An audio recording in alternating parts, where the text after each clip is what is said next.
में सपना हो गोरिया हो गए, दिलवा में सपना, दिलवा में सपना जार काहे होला, दिलवा में सपना जार काहे होला। प्यार को बन चीज हट प्यार काहे होला, प्यार को बन चीज हट प्यार काहे होला। दिलवा में सपना, दिलवा में सपना जार काहे होला, प्यार को बन चीज हट प्यार काहे होला, प्यार को बन चीज हट प्यार काहे होला।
काहे ना सहाला यार प्यार के जुदाई एक दिल से,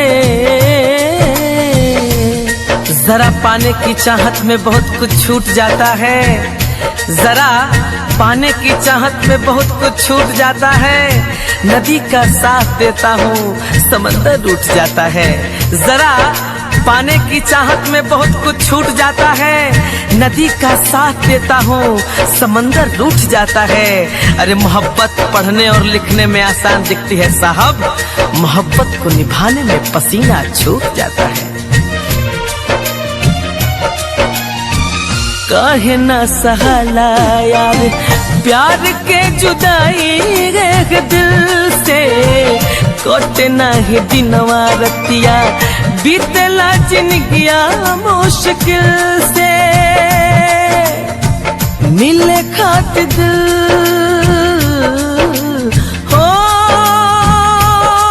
गोरिया हो गए, मिले खातिर दिल, मिले खातिर दिल बेकरार काहे होला, प्यार को बन चीज हट प्यार काहे होला, प्यार को बन चीज हट प्यार काहे होला।